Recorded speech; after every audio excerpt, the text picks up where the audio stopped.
नमस्कार दोस्तों, मैं गंगा प्रसाद। बचपन तो गया, जवानी भी गई। 4 जुलाई 5वां दिन है, 6वां दिन, 7वें दिन, 8वां दिन। सालों से कभी भूख हड़ताल करने वाले तो कभी पर्यावरण बचाओ मुहिम चलाने वाले, शिक्षा को अपनी क्रांति से बदलने वाले, सेना को अपने इनोवेशन से सौर ऊर्जा वाले टेंट बनाकर देने वाले, विदेशों में अपने आविष्कार से देश का नाम रोशन करने वाले।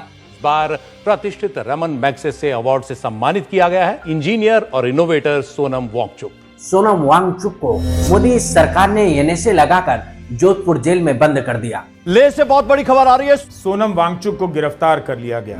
पता है क्यों? क्योंकि अपने अधिकारों की लड़ाई लड़ने के लिए अपने लोगों के साथ खड़े थे। सत्ता से आंख में आंख डालकर पूछ रहे थे कि वादे पूरे कब करेंगे। तो ये था कि स्टेटहुड और 6 शेड्यूल पे बात चले, उसको उन्होंने छुआ भी नहीं। आप ऐसे कह सकते हैं कि बहुत प्रगति हुई। जबकि सच ये है कि बीजेपी ने सत्ता में आने के लिए लद्दाख को संविधान के 6 शेड्यूल में डालने का वादा किया था। अब ये 6th शेड्यूल क्या है? हमारे देश के अंदर जो ट्राइबल्स हैं उनके लिए कुछ विशेष उपबंध संविधान के अंदर किए गए हैं। अनुसूची 5 और अनुसूची 6 का कहना है कि सरकार इन क्षेत्रों को विशेष बड़े उद्योगपतियों को दे रही है। बिल्कुल वैसे जैसे राजस्थान के अंदर टाटा, अंबानी, अडानी, बड़ी बड़ी कंपनियां जो भी सोलर में है वो सब आकर के क्षेत्र ले रही हैं। तो बोले ऐसे इन क्षेत्रों को भी प्राइवेट कंपनियों को देना चाहते हैं, तो ये नहीं होना चाहिए। इसलिए हमें ऑटोनोमस डिस्ट्रिक्ट काउंसिल दे दो, हम डिसाइड करेंगे कि किसको जगह देनी है। अगर ये अधिकार मिल जाएंगे तो सरकार को मनमाने फैसले लेने में मुश्किल होगी। खैर, सच मानिए तो ये अधिकार ना देने, जनता को गुलाम बनाए रखने, उनके अधिकारों का सौदा करने और सत्ता के विरोध में उठने वाली आवाज को कुचलने की लड़ाई है।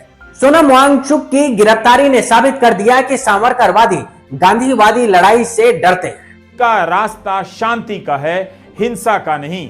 वरना जेल भेजने की नौबत क्यों आई? क्या लोगों के लिए बोलना देश के खिलाफ बोलना हो गया है? सोनम वांगचुक को रिहा करना चाहिए और ये सब बंद होना चाहिए। एक बात जान लीजिए, तारीखों में इमरजेंसी को काला दिवस बताकर संविधान में मिले अधिकारों को कुचलकर सलाखों के पीछे कैद कर देने से संविधान की रक्षा नहीं होगी। जहां बोलने की आजादी और शांति की अपील करने वाले कैद कर दिए जाएंगे और हिंसा फैलाने वाले मंत्री बन जाएंगे। जिसमें पुलिस के डीसीपी के साथ खड़े होके कपिल मिश्रा ने हिंसा भड़काई, हिंसा भड़की।